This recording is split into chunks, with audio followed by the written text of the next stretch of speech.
Hello guys, welcome to DC teachers academy. आज हम इस वीडियो में बात करेंगे हॉवर्ड गार्डनर के बहुबुद्धि सिद्धांत के बारे में। सीटेट घुमा फिरा करके आपसे बुद्धि वाले चैप्टर से केवल 2 सिद्धांतों से प्रश्न पूछता है। पहला है बहुबुद्धि का सिद्धांत जो कि हॉवर्ड गार्डनर ने दिया है। दूसरा है स्टर्नबर्ग का बुद्धि सिद्धांत जो कि स्वयं स्टर्नबर्ग ने दिया है। तो आज हम चर्चा करने वाले हैं बहुबुद्धि सिद्धांत के बारे में। तो मैं आपको इससे पहले एक चीज़ बता दूं कि जो बहुबुद्धि सिद्धांत से पहले भी और भी बहुत सारे सिद्धांत आ चुके थे। जैसे थॉर्नडाइक ने सिद्धांत दिया था बुद्धि का बहुकारक सिद्धांत, थॉर्नडाइक द्वारा दिया गया था। तो थॉर्नडाइक ने बुद्धि को उस सिद्धांत में 3 प्रकार की बताया था। अगर हम इसी क्रम में आगे बढ़ें तो थर्स्टन का समूह कारक सिद्धांत आया और थर्स्टन ने समूह कारक सिद्धांत में बुद्धि को 7 भागों में बांट दिया। और इसी तरीके से हम आगे बढ़े तो हमारे आ जाते हैं हॉवर्ड गार्डनर। हॉवर्ड गार्डनर जब हमारे आते हैं तो वो भी क्या करते हैं, बुद्धि को 7 भागों में बांट देते हैं और इनके सिद्धांत को गार्डनर का बहुबुद्धि सिद्धांत भी कहा जाता है। तो 3 चीजें हो गई, एक तो हो गया बहुकारक थॉर्नडाइक, समूह कारक थर्स्टन और बहुबुद्धि तो आपका क्या आएगा, गार्डनर। ठीक है, और बहुकारक कौन हो जाएंगे आपके, थॉर्नडाइक। ठीक है, इतनी बात समझ के कंफ्यूज नहीं होना है बिल्कुल भी। अब यहाँ पर देखो, इन्हीं के बारे में आज हम चर्चा करेंगे। वीडियो अच्छा लगे तो लाइक और सब्सक्राइब जरूर कर दीजिए, क्योंकि आप सब्सक्राइब नहीं करते हो ना ही लाइक करते हो। प्लीज मुझे इतना सपोर्ट कर दीजिए। अब देखिए, हम बात करें कि बहुबुद्धि सिद्धांत की शुरुआत कहाँ से हुई थी। एक्चुअली में जो हमारे हॉवर्ड गार्डनर थे वो न्यूरोलॉजिस्ट थे। वो क्या करते थे, जो भी व्यक्ति हुआ करते थे, व्यक्ति की मस्तिष्क पर, जो न्यूरोलॉजी होती है वो मस्तिष्क विज्ञान से संबंधित होती है, तो मस्तिष्क पर रिसर्च किया करते थे। तो मस्तिष्क पर रिसर्च करते करते हुआ क्या, एक बार उनने ये ऑब्जर्व किया कि एक व्यक्ति के अगर चोट लग जाती है, मस्तिष्क में अगर चोट लग जाती है, तो ये देखा गया कि उसका कुछ हिस्सा काम करता है, कुछ हिस्सा काम नहीं करता है। ठीक है, उन्होंने ये देखा कि उसको कुछ बातें याद रहती हैं, कुछ बातें याद नहीं रहती। तो उन्होंने ये इससे क्या अनुमान लगाया, उन्होंने इससे ये अनुमान लगाया कि एक व्यक्ति के मस्तिष्क के अंदर बहुत सारी बुद्धियां होती हैं, एक बुद्धि नहीं होती। चोट लगने पर हुआ क्या, एक बुद्धि खत्म हो गई, लेकिन अभी तक दूसरी बुद्धि हमारी काम कर रही है। तो बहुत सारी बुद्धियां होती हैं और उन्हीं बुद्धियों पर उन्होंने रिसर्च किया तो पता लगा कि किसी व्यक्ति के अंदर जो है 7 प्रकार की बुद्धि होती हैं। हालांकि उन्होंने आगे भी वो रिसर्च करते रहे और धीरे धीरे आगे भी बुद्धि जोड़ते रहे हैं। तो यहाँ पर अभी तक उन्होंने 3 बुद्धि जोड़ दी हैं, 3 बुद्धि और जोड़ दी हैं। ठीक है, मैं अभी आपको उसके बारे में चर्चा करूंगा। तो कुल मिलाकर के 10 बुद्धियां हो गई हैं। ठीक है, तो अभी देखो, फिलहाल अभी तक 9 मान्य हैं। 10वीं का अभी थोड़ा सा कंफ्यूजन है लोगों में, मनोवैज्ञानिकों में, लेकिन 9 अभी मान्य है, उसके बारे में हम चर्चा करेंगे। तो ये थी कहानी कि उन्होंने किस तरीके से बहुबुद्धि सिद्धांत को बनाया। उन्होंने ये देखा कि जब व्यक्ति के मस्तिष्क पर चोट लग जाती है तो उसका कुछ भाग कार्य करता है, कुछ भाग कार्य नहीं करता है। तो इससे उन्होंने ये निष्कर्ष निकाला कि एक व्यक्ति के अंदर बहुत सारी बुद्धियां होती हैं। ठीक है, तो उन्होंने क्या किया, बुद्धि को, उनकी एक बुक है जिसका नाम है फ्रेम्स ऑफ माइंड। क्या नाम है, frames of mind, the theory of multiple intelligence. इस बुक में इन्होंने बुद्धि को 7 भागों में बांटा है। बुद्धि को 7 भागों में इन्होंने बांट दिया है। भाषाई बुद्धि, तार्किक गणितीय बुद्धि, तीसरी है दृष्टिमूलक स्थानिक बुद्धि, चौथी है संगीतात्मक बुद्धि, 5वीं है शारीरिक गतिबोधक बुद्धि, 6ठी है अंतर्वैयक्तिक बुद्धि, 7वां है अंतःवैयक्तिक बुद्धि, फिर है प्रकृतिवादी बुद्धि, फिर है अस्तित्ववादी बुद्धि। अभी हम बात करेंगे, ये 2 बुद्धियां इन्होंने बाद में जोड़ी हैं। ये 7 तो पहले से थी, ये 2 बाद में जोड़ी हैं। इनके बारे में हम बात करेंगे धीरे धीरे। तो इन्होंने एक एग्जाम्पल दिया था। इन्होंने कहा था कि अगर आप रामानुजन को देखो, रामानुजन को तो सभी जानते होंगे, एक बहुत बड़े गणितज्ञ थे। ठीक है, भारत के रहने वाले थे, बहुत बड़े गणितज्ञ थे, इसीलिए आपको जानना चाहिए उन्हें। तो इन्होंने ये बताया कि जो रामानुजन थे, उनकी जो बुद्धि थी उनकी जो गणितीय बुद्धि थी, उनकी जो गणितीय बुद्धि थी, अभी हम चर्चा करेंगे इसके बारे में, गणितीय बुद्धि थी वो बहुत असाधारण थी, मतलब बहुत ज्यादा उनकी जो गणितीय बुद्धि थी वो सबसे ज्यादा वर्क करती थी अन्य बुद्धियों की अपेक्षा। हालांकि वो जो है ये बताया जाता है कि जब वो इंटर की परीक्षा दे रहे थे तो वो सिर्फ और सिर्फ केवल गणित में पास थे और बाकी सभी विषय में वो फेल थे। तो इसका मतलब क्या हुआ, उनके अंदर बुद्धियां तो और भी थी लेकिन केवल सिर्फ और सिर्फ गणितीय बुद्धि उनकी वर्क कर रही थी, बाकी सब बुद्धि सही तरीके से कार्य नहीं कर रही थी। चलिए हम देखते हैं अब अपने सिद्धांत की तरफ। अब देखो इन सभी के बारे में हम चर्चा करें तो जो हमारी भाषाई बुद्धि है, भाषाई बुद्धि का मतलब क्या होता है, इन्होंने बुद्धि को 7 भागों में बांटा। तो पहली है हमारी भाषाई बुद्धि। तो भाषाई बुद्धि में इन्होंने ये बताया कि भाषाई बुद्धि जिन व्यक्तियों में ज्यादा होती है वो व्यक्ति, उन व्यक्तियों में दूसरों से संवाद करने की क्षमता अधिक होती है, दूसरों को अपनी बातों से शीघ्र प्रभाव में ले लेते हैं। जो दूसरों से वो कम्युनिकेशन करते हैं, दूसरों से जो संप्रेषण करते हैं वो उनका बहुत अधिक प्रभावी होता है। उनकी शब्दों पर अच्छी पकड़ होती है, शब्दों को किस प्रकार से क्रम में लगाना है उनको अच्छी तरीके से पता होता है, किस जगह पे कौन सा शब्द प्रयोग करना है उनको ये सब अच्छी तरीके से पता होता है। तो इस तरीके से अगर किसी भी व्यक्ति में भाषाई बुद्धि अधिक होगी तो वो ये सब चीजें होंगी उसके अंदर जो कि मैंने अभी बताई थी। भाषा पे अच्छी पकड़ होगी, दूसरों को जल्दी से अपनी बातों के प्रभाव में ले लेगा। ठीक है, तो इसके एग्जाम्पल हम देख लें तो अच्छे शिक्षक, एक अच्छा शिक्षक आपने देखा होगा उस पे क्या होती है, उस पर जो होगा विचारों शब्दों का बहुत बड़ा भंडार होता है। तो वो क्या करता है, उन विचारों से उन शब्दों से वो साफ पता पड़ जाता है कि इस व्यक्ति पर, इस शिक्षक पर जो है एक अच्छी पकड़ है भाषा की। ठीक है, तो यहाँ पर शिक्षक के पास भाषा की अच्छी पकड़ होती है। लेखक, आपने देखा होगा लेखक जो अपनी किताबें लिखते हैं तो कितनी अच्छी भाषा का प्रयोग करते हैं वो। अधिवक्ता, अधिवक्ता का मतलब ये हो गया, अधिवक्ता का मतलब ये होता है कि किसी का नेतृत्व करते हुए बोलना। जैसे आपने देखा होगा बीजेपी पार्टी के अधिवक्ता, कांग्रेस के अधिवक्ता, सपा के अधिवक्ता। तो इस तरीके से आपने न्यूज चैनल पे देखा होगा जब डिबेट वगैरह होती है तो उसमें वो लोग आकर के बोलते हैं, तो वो उनका बोलने का तरीका ही अलग होता है। फिर है आपके नेता। नेता पे तो भाई आपको तो पता ही होगी कि नेता कितनी जल्दी से हमारी प्यारी भोली जनता को कितनी शीघ्र ही अपने बातों में ले लेते हैं। तो नेता जो होते हैं उनकी जो भाषाई बुद्धि होती है वो सबसे ज्यादा तीव्र होती है। अब हम बात कर लें तार्किक व गणितीय बुद्धि। तार्किक और गणितीय बुद्धि में क्या होता है, इसमें हम जो गणितीय संख्याओं का जो क्रम होता है और गणितीय समस्याओं को हल करने में अगर हमारे अंदर निपुणता है तो इसका मतलब ये है कि हमारे अंदर तार्किक गणितीय बुद्धि अधिक है। जैसे मान लीजिए कि मैंने यहाँ पे एक सीरीज लिख दी 3, 5, 7, 9, 11। अब मैंने आपसे पूछा कि इसके आगे बताओ इन दोनों स्थानों पर क्या आएगा। तो अगर आपके अंदर गणितीय बुद्धि अधिक होगी या आपके अंदर गणितीय क्षमता अधिक होगी तो आप साफ साफ बता दोगे, क्योंकि आप इन दोनों के बीच में जो अंतर आ रहा है, जैसे यहाँ पे देखो 2 का अंतर आ रहा है, 2 का अंतर आ रहा है, यहाँ पे 2 का अंतर आ रहा है, तो आपको पता होगा कि इससे अगला जो नंबर आएगा वो क्या आएगा, 13 आएगा। क्यों? क्योंकि 3 में हम 2 जोड़ रहे हैं तो 5 आ रहा है, 5 में 2 जोड़ रहे हैं 7 आ रहा है, इसीलिए 11 में 2 जोड़ेंगे 13 आएगा, 13 में 2 जोड़ेंगे तो हमारा 15 आ जाएगा। तो इस तरीके से हम किन्हीं भी दो संख्याओं के बीच में क्या संबंध है, अगर कोई सीरीज है, संख्या श्रेणी है, उनके बीच में क्या संबंध है, या कोई तार्किक समस्या है, या कोई गणितीय विश्लेषण से समस्या है, या जोड़ना है, घटाना है, भाग देना है, गुणा की क्रिया करनी है, इन सभी में अगर किसी व्यक्ति के अंदर निपुणता है तो हम ये कह सकते हैं कि उसके अंदर तार्किक या गणितीय बुद्धि अधिक होगी। अगली है दृष्टिमूलक या स्थानिक बुद्धि। दृष्टिमूलक या स्थानिक बुद्धि का मतलब होता है कि आपकी जो कल्पनात्मक शक्ति है, आप जो कल्पना कर पाते हो, कितनी ज्यादा कल्पना कर पाते हो, और आप जब किसी भी एक बार किसी भी चीज के चित्र को देख लेते हो तो वो आपके मस्तिष्क में कितनी देर तक स्थिर रहता है। ठीक है, उसको हम कहते हैं आपकी दृष्टिमूलक या स्थानिक बुद्धि। जैसे आप यहां से मान लीजिए यहां से दिल्ली गए, ठीक है, दिल्ली गए अपने घर से, अगर आप दिल्ली में हो तो आप दिल्ली से कहीं और स्थान मान लेना, वहां पर गए, ठीक है।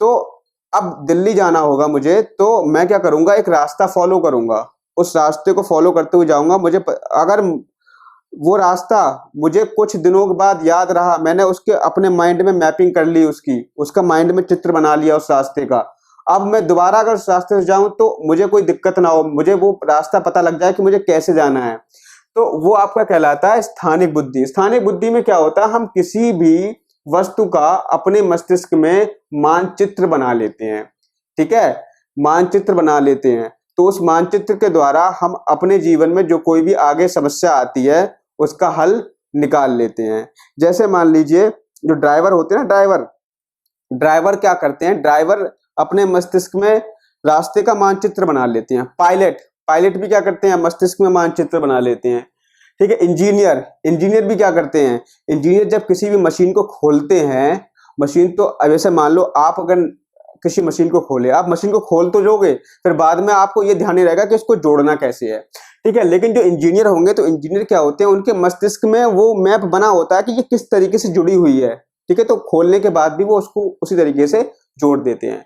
तो ये आपके मतलब चित्र से संबंधित होती है, आपकी कल्पना से संबंधित होती है, आपके माइंड मैपिंग से संबंधित होती है स्थानिक बुद्धि, ठीक है, जो ड्राइवर में आपकी होती है, पायलट में होती है और इंजीनियर में होती है। अगली जो बुद्धि है संगीतात्मक बुद्धि।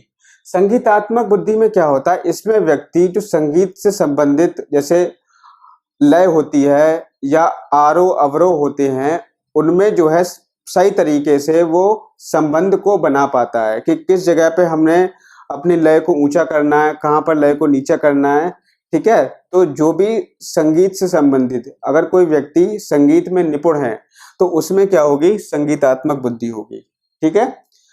अगला देखिए शारीरिक गतिबोधक बुद्धि। शारीरिक गतिबोधक बुद्धि का मतलब ये होता है कि ऐसे व्यक्ति जो अपने शरीर की क्रियाओं को नियंत्रण में रख लें, ठीक है, अपने शरीर की क्रियाओं पर नियंत्रण रख सकते हैं, या ये जो बुद्धि होती है वो शारीरिक क्रियाओं से अभिव्यक्त होती है। जैसे मान लीजिए नर्तक है, जो नाचने वाले डांसर होते हैं, उनकी जो शारीरिक क्रियाएं होती है वो उन पर अपना नियंत्रण कर सकते हैं कि वो उन्हें किस समय पर अपना हाथ किस जगह पर घुमाना है, ठीक है। खिलाड़ी वगैरह होते हैं, ठीक है, तो उनमें वो क्या होती है, उनमें शारीरिक गतिबोधक बुद्धि होती है। उन्हें ये पता होता है कि हमें, जैसे एक फुटबॉल प्लेयर है तो फुटबॉल प्लेयर को पता होगा कि मुझे जो अपनी लेग को मूव करना है तो किस डायरेक्शन में मूव करना है, मतलब उनको जो है अपने बॉडी पर जो मूवमेंट होता है उस पर नियंत्रण होता है। अब ऐसे नहीं है कि उल्टे सीधे हाथ पैर चलाते हुए जा रहे हैं, जैसे हम लोग अगर खेलें तो उल्टे सीधे हाथ पैर चलाते हैं चाहे बॉल में पैर ना लग पाए, लेकिन वो लोग जो होते हैं वो लोग एक तरीके से एक सीक्वेंस वे में खेलते हैं, एक रूटीन में खेलते हैं, मतलब उन्हें ये पता होता है कि बॉल यहाँ से आ रही है तो मैं इसको अगर पैर से मारूंगा तो वो उधर जाएगी, हम मारेंगे इधर और हमारी जाएगी इधर, ठीक है। तो इस तरीके से नहीं होता, उन लोगों में एक अलग ही रूटीन होता है। तो वो जो बुद्धि होती है उसे हम कहते हैं शारीरिक गतिबोधक बुद्धि, वो नर्तक और खिलाड़ियों में होती है। अगली जो बुद्धि है वो है अंतर्वैयक्तिक बुद्धि। अंतर्वैयक्तिक बुद्धि बहुत ही ज्यादा इंपॉर्टेंट होती है। तो इसमें क्या होता है, व्यक्ति अन्य लोगों के भावों, संवेगों, आवश्यकताओं और अभिप्रेरणाओं को समझने में समर्थ होता है, ठीक है। अगर किसी भी व्यक्ति में ये बुद्धि पाई जाए तो वो क्या होगा, दूसरे व्यक्ति के भावों, संवेगों, आवश्यकताओं और अभिप्रेरणाओं को समझ लेगा, ठीक है। ये बुद्धि दूसरे लोगों के भावों, आवश्यकताओं, संवेगों और अभिप्रेरणाओं को समझने में उसे समर्थ बनाती है, और इस प्रकार की बुद्धि वाला दूसरे व्यक्तियों के साथ में प्रभावशाली ढंग से अंतःक्रिया करता है। मतलब उसको ये पता होता है, वो पहले ही पूर्व अनुमान लगा लेता है कि अगला व्यक्ति क्या करेगा, फ्यूचर में क्या करेगा, वो उसका अनुमान पहले ही लगा लेता है। अगर मान लीजिए मेरी अंतर्वैयक्तिक बुद्धि ज्यादा है तो मैं आपसे बात करते समय ये अनुमान लगा लूंगा कि आप आगे क्या करोगे, आप मुझसे आगे किस तरीके की बात करोगे, आपका व्यवहार कैसा है, मैं सब पता कर लूंगा, ठीक है। तो वो आ जाता है अंतर्वैयक्तिक बुद्धि में, ठीक है। अब ये एक है अंतःवैयक्तिक बुद्धि। अंतः का मतलब होता है खुद से संबंधित हो, अंतः मतलब खुद से संबंधित, अंतर मतलब दूसरों से संबंधित। इसमें हम क्या करते हैं, अंतर्वैयक्तिक में हमने क्या बताया कि दूसरों के भावों, संवेगों, अभिप्रेरणाओं को समझते हैं, लेकिन अंतःवैयक्तिक में हम खुद के, स्वयं के भावों, संवेगों और अभिप्रेरणाओं को समझते हैं। इस प्रकार के व्यक्ति में अपने कार्य स्वयं करने, आत्मनिर्भर रहने, स्वाध्याय करने या फिर अपने लक्ष्य को प्राप्त करने की प्रवृत्ति जो होती है वो प्रबल होती है इस प्रकार के व्यक्ति में। किसमें? अंतःवैयक्तिक बुद्धि वाले व्यक्ति में। ये क्या करते हैं? अपने कार्य को करने और अपनी आवश्यकताओं को पूरा करने, आत्मनिर्भर बनने के लिए, अपने लक्ष्य को प्राप्त करने के लिए हमेशा इनके अंदर जो प्रवृत्ति होती है वो प्रबल पाई जाती है।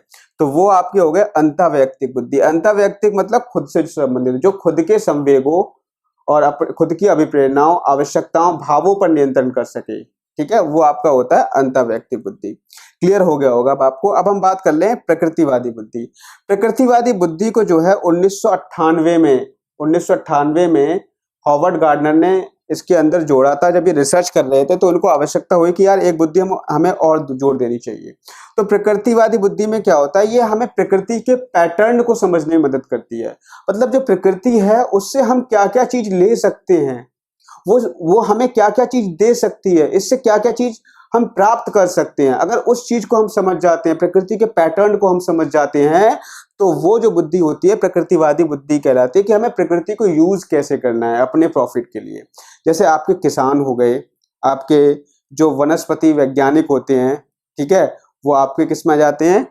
प्रकृतिवादी बुद्धि उनमें अधिक होती है। किसान में प्रकृतिवादी बुद्धि अधिक होती है। ठीक है, क्योंकि वो जानता है कि इसकी फसल कैसे करें, गेहूं की फसल कैसे करें। ठीक है, तो वो कई प्रकार की फसलों को यूज करना जानता है प्रकृति से। अस्तित्ववादी बुद्धि ये हॉवर्ड गार्डनर ने सन 2000 में जोड़ी थी। तो इस बुद्धि में क्या इन्होंने ये बताया था कि इस बुद्धि वाले व्यक्ति जो होते हैं वो इस संसार में जन्म मरण का क्या कारण है, सुख दुख का क्या कारण है, ठीक है, व्यक्ति पर विपत्तियां क्यों आती हैं, हमें इस जीवन से मोक्ष कैसे प्राप्त करना है। तो इन सभी प्रकार के सवालों का जवाब ढूंढते रहते हैं। ठीक है, इस सभी प्रकार की समस्याओं का जवाब ढूंढते रहते हैं। इन्हीं सभी प्रकार की समस्याओं का जवाब ढूंढने में संलग्न रहते हैं। वो आपके आ जाती है अस्तित्ववादी बुद्धि। जो हमारे फिलोसोफर्स होते हैं, ठीक है, जो हमारे दार्शनिक होते हैं, दार्शनिकों की बुद्धि जो होती है वो अस्तित्ववादी बुद्धि होती है। इसके अलावा मैंने आपको बताया था कि एक 10वीं बुद्धि इन्होंने और यहाँ पे जोड़ी थी, वो है नैतिक बुद्धि। ठीक है, नैतिक बुद्धि। हालांकि इसको अभी मान्यता इतनी प्राप्त नहीं हुई है तो इसीलिए हम 9 मानते हैं। तो नैतिक बुद्धि क्या है? देखो, नैतिक बुद्धि में उन्होंने ये बताया था कि ये जो संबंधित होती है ये हमारे अच्छे आचरण, अच्छी अभिवृत्तियों से संबंधित होती है। मतलब अगर ये बुद्धि किसी में है, किसी व्यक्ति में इस प्रकार की बुद्धि है, तो वो अपने आप को समाज में आराम से समायोजित कर लेता है और समाज में उसका क्या होता है? सम्मान होता है, लोग उसका सम्मान करते हैं। तो उसे हम कहते हैं नैतिक बुद्धि। ठीक है, नैतिक बुद्धि का मतलब यह है कि आप अपने आप को समाज के लिए कैसे एक अच्छा व्यक्ति बना सकते हैं, वो नैतिक बुद्धि के अंतर्गत आ जाता है। इतनी बातें हमने कर ली, हमने इस सिद्धांत को समझ लिया। आई होप कि आपको समझ में आ गया होगा। बस हमें कुछ और चीजें यहाँ पे बात करनी है कि इसका अनुप्रयोग हम किस तरीके से कर सकते हैं अपने बच्चों के ऊपर इस सिद्धांत का अनुप्रयोग कैसे करेंगे। देखिए, अगर हम बात करें, एक तो चीज ये हो गई कि जब हम पाठ्यक्रम का निर्माण करेंगे बच्चों का, तो पाठ्यक्रम का निर्माण करते समय हम क्या करेंगे? कुछ अपने पाठ्यक्रम में कल्पनात्मक, सृजनात्मक विषय वस्तु को उसके अंदर डालेंगे कि बच्चा जब उस चीज को पढ़े तो सोचने पर मजबूर हो जाए, उस चीज को समझे कि ये चीज होती क्या है। और आजकल पाठ्यक्रम ऐसे बन रहे हैं, ठीक है, इसका प्रयोग हम पहले कर चुके हैं। दूसरी चीज क्या है? दूसरा ये होता है कि आप बच्चे को किस तरीके से निर्देशित करें। जैसे फॉर एग्जाम्पल, अगर बच्चा गणित में फेल हो जाता है, तो आप उसको डिमोटिवेट नहीं करेंगे। आप ये नहीं कहेंगे कि तू बेटा कुछ नहीं कर सकता अपनी लाइफ में। हॉवर्ड गार्डनर ये कहते हैं कि अगर बच्चा गणित में कमजोर है तो ऐसा नहीं है कि उसके पास और भी तो सारे क्षेत्र हो सकते हैं। उसके पास एक ही बुद्धि थोड़ी ना है, उसके पास 9 बुद्धियां हैं। हो सकता है कि वो गणित में उसकी रुचि ना हो सकता है कि वो कोई अच्छा नेता बनना चाहता हो। और आपने देखा भी होगा कि विद्यालय में कुछ बच्चे इतने कमजोर होते हैं पढ़ाई में, लेकिन आप देखते हो कि आगे जाकर के वो नेता बन गए हैं। ठीक है, अच्छे अधिवक्ता बन जाते हैं। बहुत से लोग होते हैं कि अच्छे लेखक बन जाते हैं।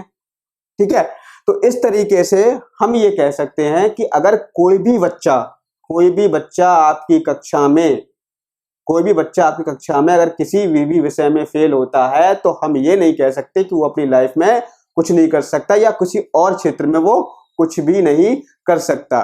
ठीक है, ये बात आपको समझ में यहाँ पर आ गई होगी। अब प्रश्न आपका सीटेट यहीं से बना देता है। अभी मैं आपको, जब ये खत्म हो जाएंगे सारा, तो मैं आपको आपके प्रीवियस ईयर प्रैक्टिस पेपर हैं जो साइकोलॉजी में क्वेश्चंस आए हैं, मैं उनको करवाऊंगा। ठीक है, तो ये चीज आपकी हो गई। इसके अलावा अब बात आती है कि इनका जो सिद्धांत है क्या वास्तव में एक तरीके से हम इसका परीक्षण कर सकते हैं कि हमें कैसे पता कि किसी भी व्यक्ति के अंदर इतनी सारी बुद्धियां होती हैं। तो देखो, कुछ बुद्धियां ऐसी होती है जिनका परीक्षण करना संभव है। जैसे स्टार्टिंग की 3 बुद्धियां, भाषाई बुद्धि, तार्किक गणितीय बुद्धि या स्थानिक बुद्धि, इनका तो आप परीक्षण कर सकते हो, इनका तो परीक्षण होता है। ठीक है, बाकी जो बुद्धियां हैं उनका परीक्षण नहीं होता। तो इसकी कुछ आलोचना भी हुई थी कि भाई इनकी सभी बुद्धियों का हम जो है परीक्षण नहीं कर सकते। हम ये कैसे पता करेंगे कि बच्चा की किस चीज के क्षेत्र में आगे रहेगा? गणित में आगे नहीं है तो हम ये कैसे पता कर लेंगे कि वो भाषा में आगे रहेगा? तो उसके भी अपने अपने तरीके होते हैं कि आप बच्चों को डिबेट करवाएं स्कूल में, आजकल डिबेट होता भी है। ठीक है, सांस्कृतिक कार्यक्रम होते हैं वो इसी के लिए होते हैं कि उससे पता पड़ जाता है कि कौन संगीत में अच्छा है, कौन डांसिंग में अच्छा है। ठीक है, और आपकी बहुत सारी एक्टिविटीज भी आपकी उसमें होती रहती हैं आजकल स्कूलों में। तो वो सब किस लिए होती हैं? इसीलिए तो पाठ्यक्रम में डाला गया उन चीजों को कि बच्चों ये पता पड़ जाए कि बच्चा किस क्षेत्र में सबसे अधिक निपुण है। ठीक है, तो ये था आज का वीडियो। अगर वीडियो आपको अच्छा लगा हो तो प्लीज मेरे चैनल को लाइक और सब्सक्राइब जरूर कर दीजिएगा और इस वीडियो को शेयर करिए। आपकी तैयारी मैं घर बैठे बैठे कराऊंगा, ये मेरी जिम्मेदारी है आपकी तैयारी कराना। मिलते हैं नेक्स्ट वीडियो में एक नए टॉपिक के साथ। Thank you, have a nice day.